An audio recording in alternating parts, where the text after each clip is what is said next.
Hello students, आज का topic है स्टैटिस्टिक्स एक्सरसाइज 14.1 क्वेश्चन नंबर 7।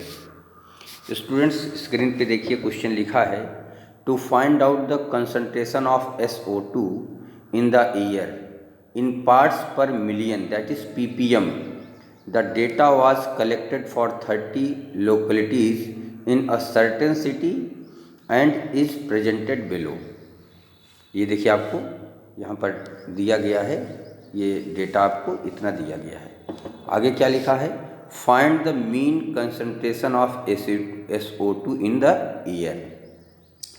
तो SO2 का कंसंट्रेशन एयर में निकालना है, वो भी मीन निकालना है। तो मीन को कैसे निकालेंगे, क्वेश्चन आपने देख लिया और इसी को आज हम लोग समझेंगे।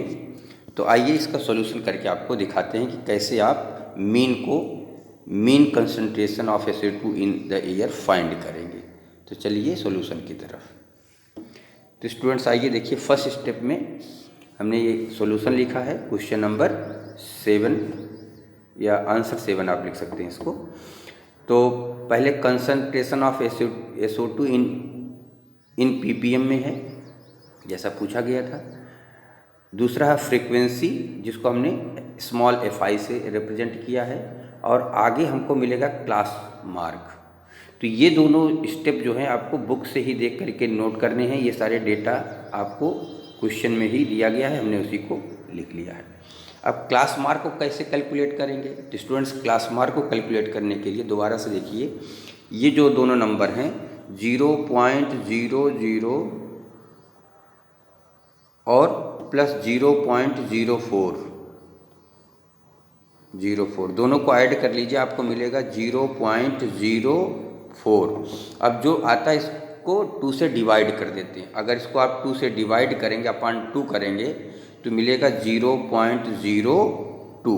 तो यहाँ पर जो क्लास मार्क लिखा जाएगा वो क्या लिखा जाएगा, 0.02।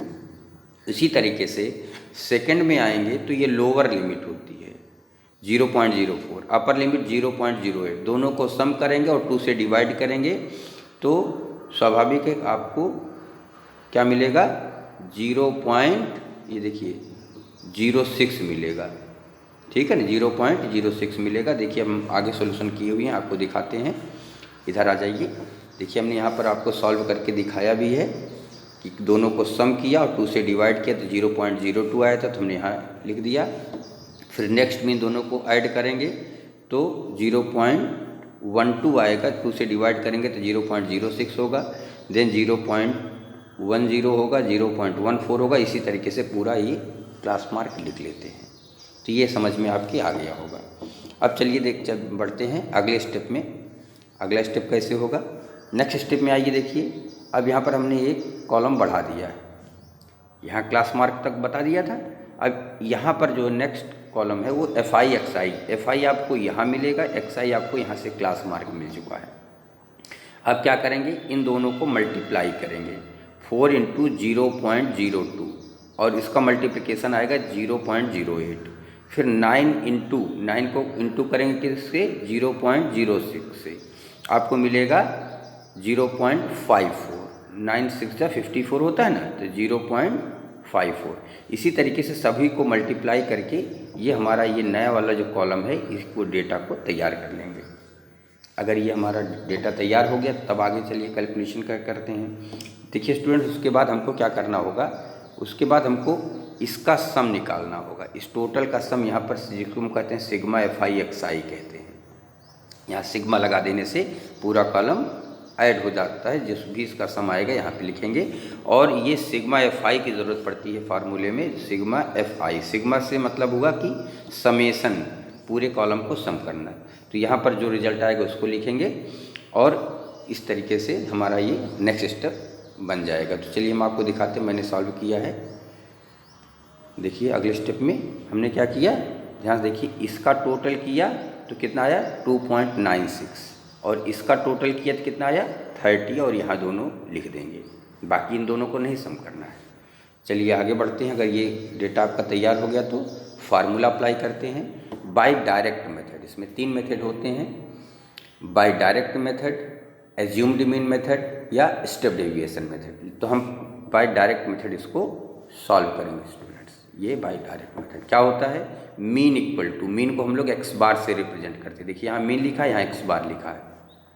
Sigma f i x i upon sigma f i. Sigma f i x i की वैल्यू जो अभी हम डेटा से देख करके लिखेंगे, और सिग्मा एफ आई की वैल्यू भी हम डेटा से देख करके लिखेंगे। एक बार हम आपको डेटा दिखा देते हैं। डेटा देख लीजिए, ये आपका सिग्मा एफ आई एक्स आई 2.96 और सिग्मा एफ आई 30। ये देखिए वही वैल्यू हमने यहाँ पर लिख दिया है 2.96 अपान 30। लेकिन ये डेसिमल हटाने के लिए हमने 100 से डिनोमिनेटर में मल्टीप्लाई कर दिया, जिससे कि डेसिमल रिमूव हो जाए। अब ये हो गया 296 अपान 3000, इनको मल्टीप्लाई करें। अब ये 3 से डिवाइड हो जाएगा, ये 3 से कट जाएगा और ये 1000 आ जाएगा। 3 से डिवाइड करेंगे और यहाँ पर क्या आ जाएगा, देखिए मैं आपको सॉल्व करके दिखाता हूँ। ये अगले स्टेप में, ये देखिए यहाँ पर आ गया, ये देखिए 3 से डिवाइड किया था तो 98.66 अपान 1000 आ गया था। 3 से डिवाइड किया था 296 को, तो 98.66 आ गया। अब यहाँ पे देखेंगे एक्स बार की वैल्यू क्या आ गई। अगर 1000 से डेसिमल को अगर हम लगाएंगे तो सीधा सीधा डेसिमल लगा सकते हैं, 3 प्लेस इधर कर देंगे तो 0.09866। अब अगर ये वैल्यू हमारी आ गई है तो अप्रॉक्सीमेट हम लेंगे डेसिमल के 2 प्लेस तक। 2 प्लेस तक लेने के लिए या 3 प्लेस तक लेंगे, तो उसके लिए आप देखिए ये 6 है तो मोर देन 5 होता है, तो उसके पहले वाले डिजिट में एक ऐड कर देते हैं। इट मीन्स एक्स बार हमको मिल जाएगा 0.09 तो था ही, 8 क्या बन जाएगा, 9 बन जाएगा। तो 0.099 ppm, ठीक है ना। ppm में हमको आंसर निकालना था, जैसा क्वेश्चन का इंस्ट्रक्शन था। तो ये हमारा फाइनल आंसर हुआ और आई थिंक आपके समझ में ये बात आ गई होगी, और इसी तरीके से बाकी के क्वेश्चन को आप सॉल्व कर सकते हैं। Okay, thank you.